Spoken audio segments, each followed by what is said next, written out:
우리나라 목사님들이 통속적으로 하는 말씀이 있습니다. 그것은 베드로가 무식하다. 그래서 무식한 베드로가 목회를 했으니까 무식한 사람도 목회를 할 수 있다. 이런 식으로 베드로를 폄하하거나 잘못 이해하는 말들을 하고 있습니다. 이것은 베드로를 전혀 몰라서 하는 말입니다. 베드로가 비록 그 당시에 대학이나 큰 공부는 하지 않았으나 어부 생활을 했다고 해서 베드로가 무식하다고 얘기하는 것은 참으로 옳지를 않습니다. 예를 들어서 우리가 한번 생각해 봅시다. 주님께서 베드로와 제자들과 함께 3년을 같이 지냈습니다. 이 3년이라는 것은 아침에 집에 갔다가 와서 만나서 생활하는 것이 아니고 처음부터 끝까지 같이 자고 먹고 이야기하고 그랬습니다. 그 당시에 제자들과 그리고 제자들의 우두머리격이었던 베드로가 예수님과 많은 대화를 했을 겁니다. 우선 인생을 살면서 우리가 느껴보는 것이 무엇입니까? 대화가 안 통한다. 대화가 안 된다. 그러니까 이런 것이 굉장히 어렵습니다. 대화가 안 되면은 가끔가다 만나서 이야기할 수는 있지만 함께 계속해서 살아간다는 것은 굉장히 힘들고 어려운 일이라고 말할 수가 있습니다. 그런데 베드로가 정말 무식한 사람이었다면, 상식이 통하지 않은 사람이었다고 한다면, 무대뽀적인 그런 사람이었다고 한다면 결코 예수님의 제자가 될 수 없었을 겁니다.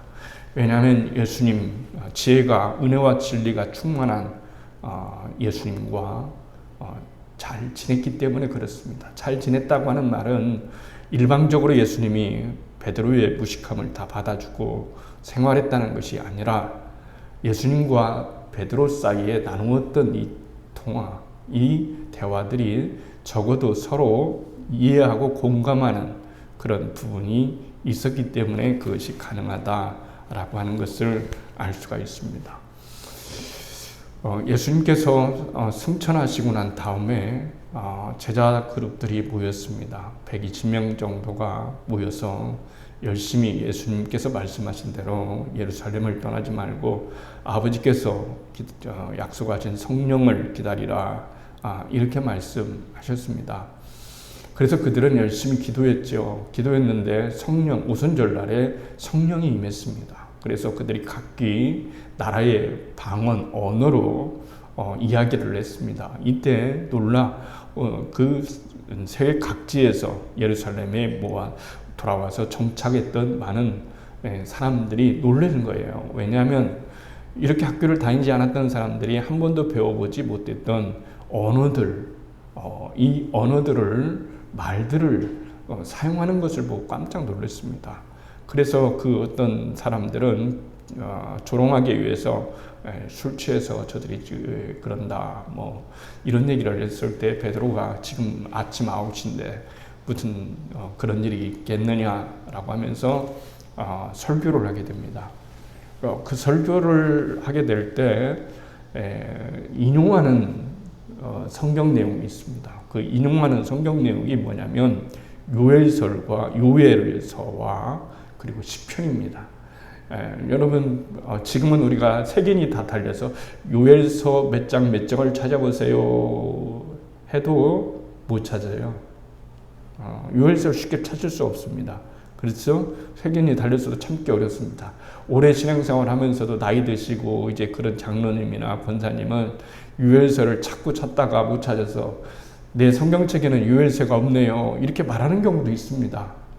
왜냐하면 그만큼 요엘서가 어디에 붙어 있는지도 모릅니다. 그러나 베드로는 그 당시에 두루마리로 성경을 썼고 몇 장 몇 절이라고 하는 것도 잘 이렇게 나누어지지 않았던 그 당시에 정확하게 요엘서를 이용하고 시편을 인용해서 예수 그리스도의 죽음과 부활을 증언했다는 것을 생각해 보면은 베드로는 굉장히 성경적 지식에도 밝았던 사람이다라고 하는 것을 생각해 보게 됩니다.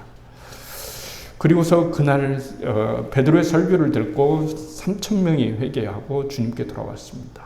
그리고 다음에 설교할 때는 또 구약을 인용하면서 설교할 때 5,000명이 돌아왔습니다. 이것은 베드로에 대한 지금까지 우리들의 인식들이 바울은 똑똑하고 그리고 베드로는 무식하다라고 하는 이런 개념은 생각해 말해야 됩니다. 또 하나 우리가 오해하고 있는 것이 뭐냐면 바로 베드로가 다혈질이다 이렇게 생각하고 있습니다. 성품상 다혈질이다. 그렇지만은 다혈질인 사람은 자기 자신의 잘못이나 성급함을 절대로 뉘우치거나 반성하는 일이 없습니다. 그러나 베드로는 자기 행위하는 일에 대해 있어서 반성하고 뉘우치는 그런 마음을 갖고 산 사람입니다. 그렇기 때문에 베드로가 비록 권력 의지나 또 지도자가 되려고 하는 그런 것은 많이 있었지만은 자기 실수에 대한 뉘우침이 강했던 사람이기 때문에 다혈질이다라고 하는 말도 옳지 않습니다. 오늘 주님께서 이제 설교를 하십니다. 아침 설교를 하십니다. 아침에 바닷가에 사람들이 이른 아침에 많이 모였습니다. 그게 너무 많이 모인 거예요. 너무 많이 모였다 보니까 사람이 일직선에 있으면은 안 보이는 거예요. 그래서 어느 정도 거리를 두어야만이 사람도 예수님이 보이고 예수님도 사람이 전체적으로 보일 수가 있습니다. 그래서 예수님께서는 그 바닷가에서 게네사렛 호숫가에서 이렇게 그물 씻는 배 두 척을 보게 됩니다. 그리고 아시는 것처럼 두 배에서 베드로의 배에 오르셔서 베드로에게 말합니다. 배를 좀 빌려야 되겠다. 그래서 네 배를 좀 이용해야 돼, 사용해야 되겠다. 배를 조금 바다에서 조금 띄어서 설교할 수 있는 그런 공간과 거리를 만들었으면 참 좋겠구나. 이렇게 말씀을 하셨단 말이에요. 그러나 이때 우리가 아는 것처럼 베드로는 밤새도록 그물질을 하고 있었어요. 밤새도록 그물을 던져서 고기를 잡아야만 됐습니다. 왜 밤새도록 했을까요? 그들은 잉여분의 물고기가 저장되어 있는 그런 물고기가 없었기 때문에 그날 하루 벌어서 하루 먹고 살아가는 사람들이기 때문에 베드로가 그날 고기를 잡지 않으면 자신도 굶고 가족들도 굶기 때문에 밤새도록 했지만 고기 한 마리도 잡지를 못했어요. 그리고 다음 고기 잡이를 위해서 그물을 배에서 정리하고 씻는 거예요. 씻고 난 다음에 피곤한 몸을 이끌고 이제 퇴근해서 집에서 쉬려고 하는 그런 마음을 가지고 있었단 말이에요. 그런데 그때 주님께서 피곤할 때, 힘들 때, 어려울 때, 지쳤을 때 이렇게 주님께서 찾아와서 요구를 하시는 거예요. 그렇지 않습니까? 설교 말씀도 몸이 지치고 힘들고 또 마음에 참 아픔이 있고 괴로움이 있고 염려가 있고 그러면은 설교도 잘 안 들어오는 거예요. 베드로의 입장에서 보면은 고기를 많이 잡았다고 한다면 기분이 좋아서라도 설교 말씀이 들어왔겠지만 그러나 고기 한 마리도 잡지 못하고 거기에다 육신의 피곤한 말이 있었기 때문에 베드로 입장에서는 그 말씀이 별로 달갑지 않게 들렸을 수 있어요. 그러나 베드로는 주님의 말씀에 따라서 배를 빌려 주었습니다. 우리가 인생을 살면서 그렇지 않습니까? 요즘 코로나로 인해서 장사가 잘 안 됩니다. 사람이 잘 없습니다. 그러면 사람이 없으니까 편하다고 여러분 육신은 편하다고 하지만은 얼마나 힘들겠어요. 그게 스트레스입니다. 그러나 밤새도록 손님들이 와서 2시까지 영업을 하고 새벽까지 영업을 한다고 한다면은 그 사람은 육신은 피곤하지만은 정신은 너무너무나 기쁘고 그래서 피곤한 감을 못 느끼게 되는 겁니다. 그게 바로 인간이라고 말을 할 수가 있는 거예요. 그래서 주님께서 설교를 마치셨어요. 설교를 마치시고 난 다음에 베드로에게 말을 했습니다.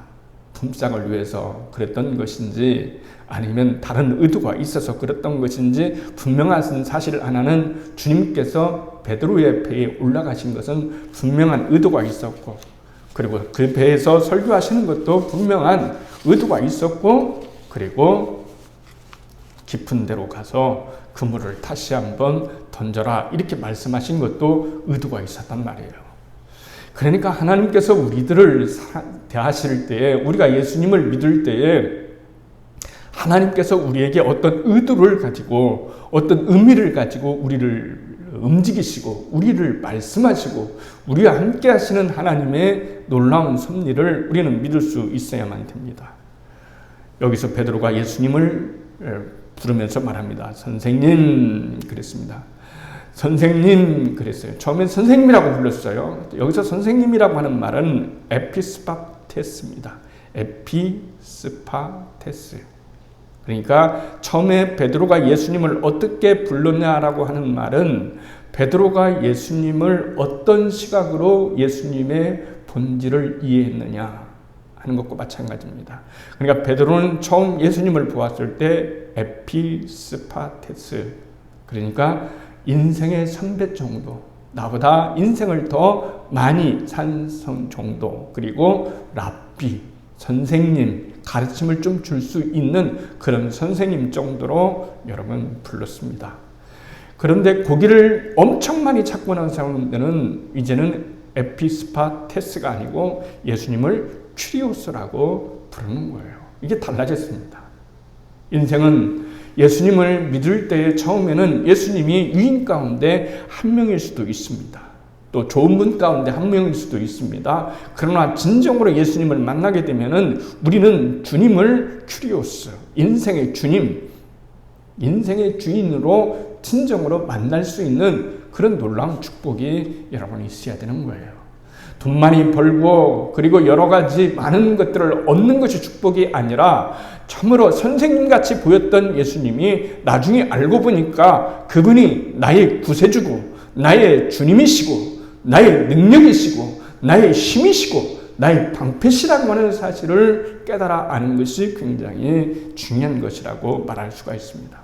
선생님, 우리가 밤새도록 수고하였으되 그랬습니다. 여기 수고하였다는 말은 코피아 산테스입니다. 헬라어로 코피아 산테스. 이 말은 창세기 3장 17절에 나옵니다. 3장 17절에 아담과 이브가 하나님께 범죄를 해서 에덴 동산에서 쫓겨났을 때에 하나님께서 아담에게 그렇게 말씀하셨어요. 너는 내 평생에 수고하여야 그 소산을 먹으리라 그랬어요. 그래서 인간은 수고하는 존재예요. 인간은 수고하는 존재입니다. 그런데 아무리 많은 사람들이 수고를 하지만은 수고한 만큼 열매를 맺는다라고 하는 것은 정말 어렵다는 것을 인생을 살아가면서 많이 느껴진 것을 알게 됩니다. 밤새도록 수고했지만은 얻는 것이 없는 이것이 아담 인류가 초래한 인간에게 초래해 줬던 저주적 상황입니다. 많은 사람들이 수고를 합니다. 물질을 많이 벌기 위해서 수고하지요. 돈 벌려고 많이 살고 수고하지요. 집 살려고 수고하지요. 건강하려고 수고하지요. 자녀를 위해서 수고하지요. 사업을 위해서 성공하지요. 공부하지요. 결혼하지요. 취업하지요. 여러 가지 인생의 수고를 하지만은 그러나 어느 날 문득 바라보니까 텅 빈 배밖에, 텅 빈 그런 것밖에 보이지 않는 그런 것을 여러분 보게 되는 것이에요. 그러면 여러분들이 부러워하는 재벌들은 텅 빈 것이 없을까요? 텅 빈 배가 아닐까요? 베드로의 배는 지금 잡힌 것이 없고 수고로 했어요. 수고를 안 한 것이 아니에요. 밤새도록 성실하게 수고를 했어요. 그런데 잡힌 것이 없어요. 수고에 비해서 잡힌 것이 없어요. 인생의 실존은 여러분 모든 자원이 부족해요. 자원 부족하면은 살아가기가 힘듭니다. 그런 것처럼 인간이라고 하는 것은 인간이 가지고 있는 자원, 능력 이런 걸로만 결코 살아갈 수가 없어요. 하나님이 공급해 주시는 자원을 가지고 살아가야 되는 거예요. 하나님은 무한하신 자원을 가지고 계십니다. 능력을 가지고 계십니다. 은혜를 가지고 계십니다. 놀라운 기적을 가지고 계십니다. 모든 것을 할 수 있는 은혜를 가지고 계십니다. 그렇기 때문에 우리는 하나님의 잇대어 살아갔을 때에 비로소 우리는 참된 풍성함을 누릴 수 있고 그리고 이 땅에서 걱정 않고 살아갈 수 있는 그런 은혜를 누릴 수가 있는 거예요. 얼마 전에 이건희 씨가 수천하셨지 않습니까? 그분은 다 가지고 있는 거 아닙니까? 돈도 많이 가지고 있었어요. 수십조 원을 가지고 있었습니다. 그리고 병원도 가지고 있습니다. 그리고 학교도 가지고 있습니다. 그런데 돈도 많이 가지고 있고 병원도 훌륭한 병원을 가지고 있음에도 불구하고 그는 건강에 있어서는 텅 빈 배였어요. 건강에 있어서는 텅 빈 배였어요.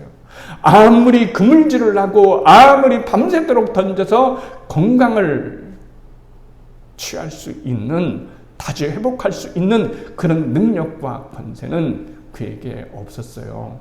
그렇기 때문에 인간은 실존적으로 늘 부족한 존재고 열심히 밤새도록 수고하지만은 그러나 빈배를 안고 때로는 고통하며 살아가는 것이 인간의 실존이라고 말할 수가 있습니다.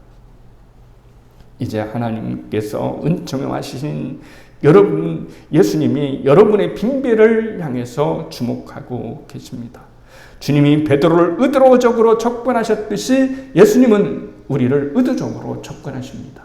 우리가 이 본문을 살펴보면 어느 날 예수님은 베드로를 한 번도 만나지 않고 그리고 곧장 베드로에게 찾아가서 깊은 데에 가서 그물을 던지라. 그리고 나를 따르라. 내가 사랑하는 어부가 되게 주겠다. 너는 이제 앞으로 사랑받는 어부야. 이런 하찮은 물고기가 아니라 먹으면은 금방 없어지는 고기가 아니라 인간 이 물고기와는 비교할 수 없는 그런 놀라운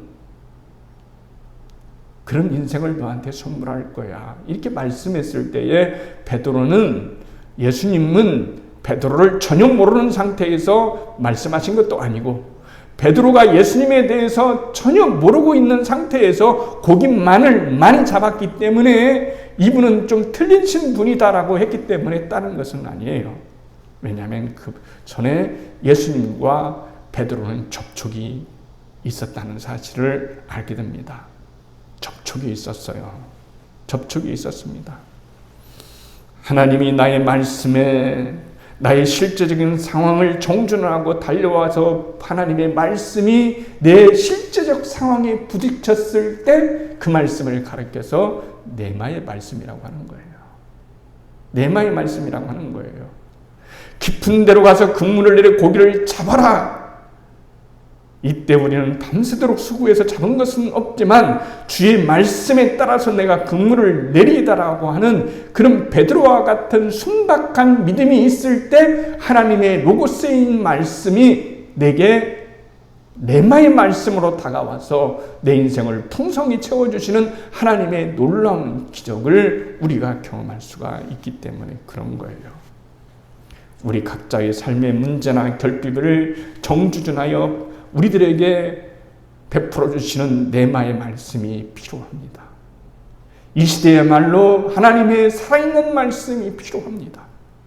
이 시대가 궁극적으로 참으로 양식이 없어서 굶는 것이 아니라 하나님의 말씀, 곧 내 실제적인 상황에서 내 실제적인 상황에 부딪혀서, 그래서 그 실제적인 상황에 부딪혀서 하나님의 레마의 말씀이 내 인생의 상황을 변화시키고 변족시키는 하나님의 놀라운 역사가 필요한 시대라고 말을 할 수가 있습니다.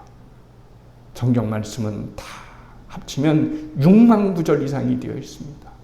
이 6만 구절에 중에서 이 많고 많은 6만 절의 구절에서 하나님께서 나에게 주시는 하나님의 레마의 말씀이 우리들 가운데 정주준하여 달려왔을 때 그것을 가리켜 축복이요 은혜라고 말을 할 수가 있는 겁니다.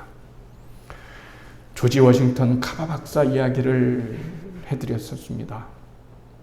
흑인 최초의 농학 박사였던 조지 워싱턴 카바 박사는 농민들을 도우려고 각 주에마다 땅콩을 선전해서 땅콩을 많이 심도록 했습니다.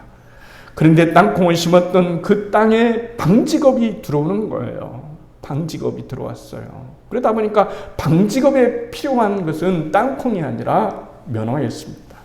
면화 농업이 대세를 이루어지고 땅콩을 심었던 밭들이 다 망하게 되어지고 아무 쓸모가 없는 그런 땅콩 농장들이 되어버렸어요. 13개 주의 농부 대표들이 들고 일어났습니다. 그리고 조지 워싱턴 카바 이 박사를 찾아가서 그를 저주합니다. 온갖 모욕을 합니다. 카바 박사는 살아갈 힘을 잃었어요. 자신이 그렇게 연구했는데 한순간에 모든 것들이 다 날아가고 쓸모없는 그런 땅콩덩어리가 되었을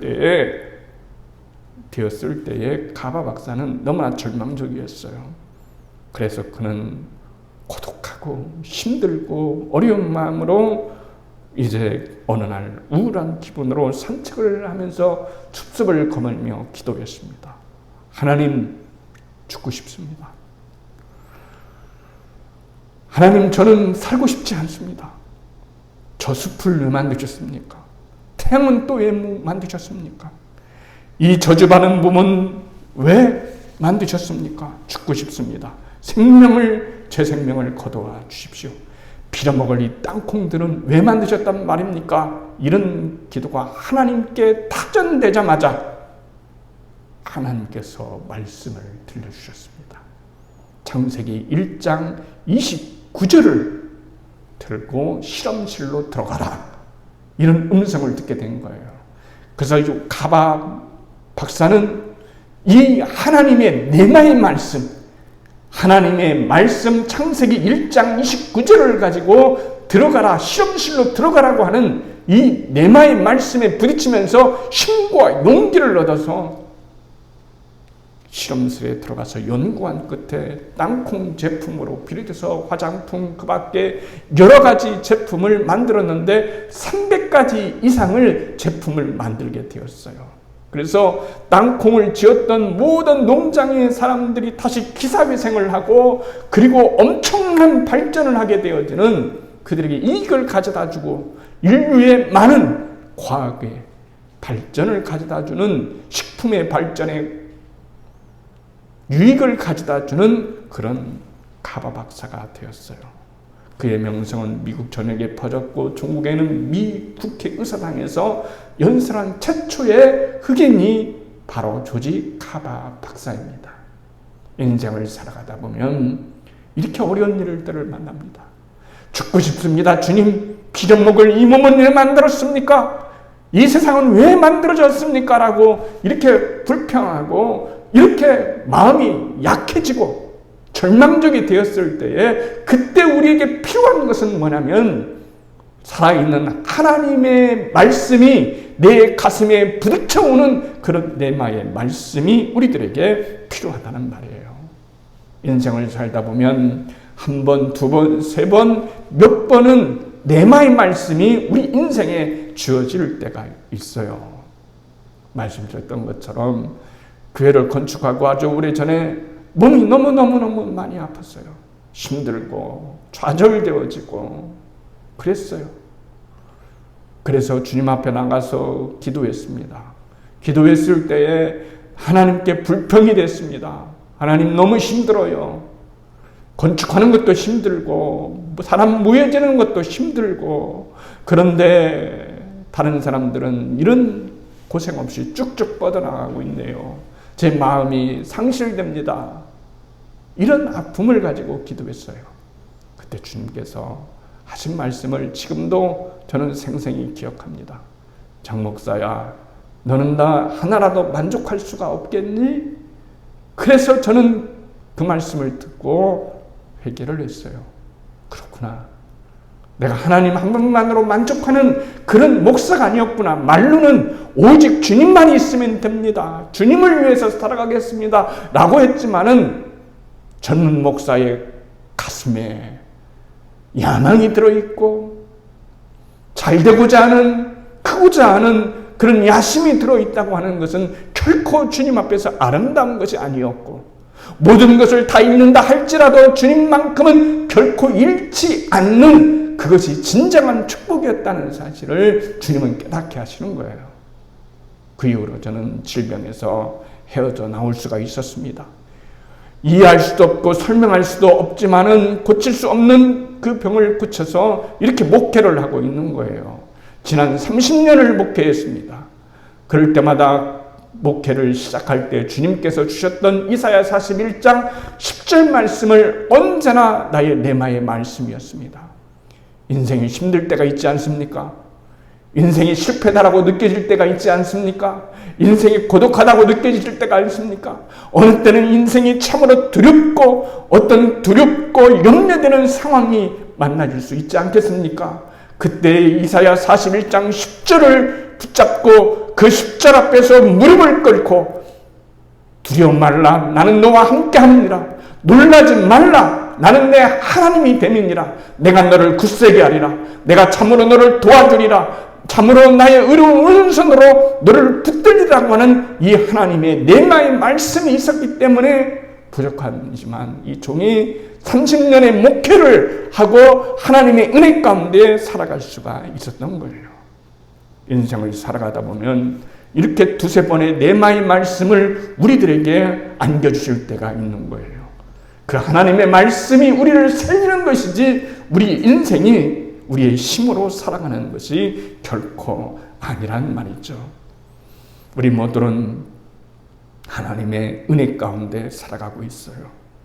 깊은 데라고 하는 것이 무엇일까요? 깊은 데에 가서 그물을 던지라고 하는 말은 순종하기 힘든 명령을 의미하고 있는 거예요. 순종하기 힘든 의미. 그것이 깊은 곳입니다. 깊은 곳에는 물고기가 많이 모이지 않습니다. 모인다고 하더라도 그물을 던지면 도망하게 되어 있습니다. 그런데 주님께서는 깊은 데에 가서 그물을 던지라고 말을 했을 때 네가 이해할 수 없는 너에게 지금 당장 순종하기 어려운 그 순종을 했을 때 하나님은 내마의 말씀으로 내 가슴과 인생을 두드리면서 우리의 삶에 찾아오시는 하나님의 놀라운 은혜를 경험하게 되는 거예요. 아브라함에게 깊은 곳은 어디일까요? 이삭을 바치는 일입니다. 이삭을 번제로 바치는 일이 아브라함에게는 깊은 데인 거예요. 깊은 데, 순종하기 어려운 그것이 깊은 데예요. 여러분, 주님이 무엇을 주님은 요구하고 계시는가요? 여러분의 마음속에 하나님께서 무엇인가 나에게 이렇게 말씀하시는데, 하나님이 나에게 이렇게 인도하시는 것 같은데, 하나님이 나에게 이렇게 인도해 주시는 것 같은데 아직 결단하지 못하고 순종하는 그 무엇입니까? 그것을 풀어놓아야 됩니다. 그것이 깊은 데로 가서 그물을 던지라고 하는 것의 의미라고 말을 할 수가 있습니다. 베드로는 고기를 잡았고 예수님은 베드로를 잡으셨습니다. 베드로의 그물에는 고기가 잡혔고 예수님의 그물에는 베드로가 포획되었습니다. 우리 모두는 예수님께 포획된 자들입니다. 얼마나 이게 감사한 일이고 얼마나 여러분 놀라운 일이라고 말을 할 수가 있습니까? 주님과 베드로는 말씀드렸던 것처럼 이미 접촉했습니다. 누적된 접촉. 주님과 나 사이, 우리와 우리 사이는 계속해서 누적된 접촉을 가지고 살아갑니다. 그리고 상대방을 주시합니다. 주님은 베드로를 주시하셨고 베드로는 주님을 주시했습니다. 그리고 관찰했습니다. 하나님은 하나님을 경외하는 자를 두루 찾으신다라고 말씀하지 않으십니까?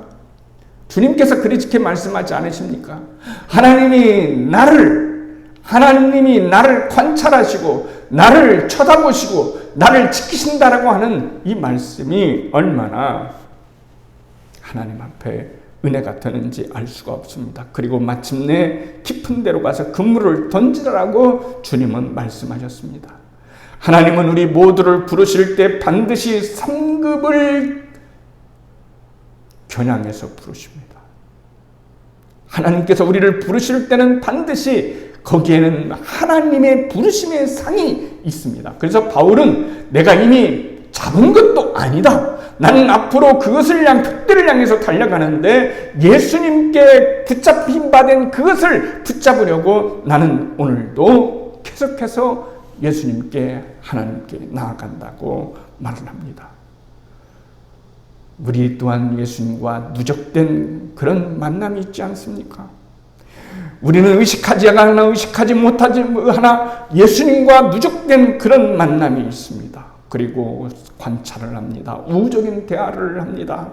그리고 주님께서 텅 빈 우리의 빈배에 찾아오셔서 깊은 데에 가서 그물을 던져라. 네가 정말로 순종하기 어려운 그것 지금이 무엇인지 성령이 여러분에게, 하나님이 여러분에게, 주님이 여러분들에게 심중을 꿰뚫고 내게 순종하지 못하는 그 무엇을 순종한다고 한다면 너는 깊은 데에 가서 그물을 던지는 것이고, 깊은 데에 가서 그물을 던졌을 때 네가 얻고자 하는, 네가 바라고자 하는 그 고기를 얼마든지 넘치게 잡을 수 있는 그 은혜를 누리게 해주시겠다고 주님은 우리들에게 말씀해 주시는 거예요. 여러분의 빈배를 향해서, 여러분의 그 빈 그물을 향해서 도우시는 하나님의 놀라운 레마의 말씀이 여러분을 향해 돌진해 오기를 바랍니다.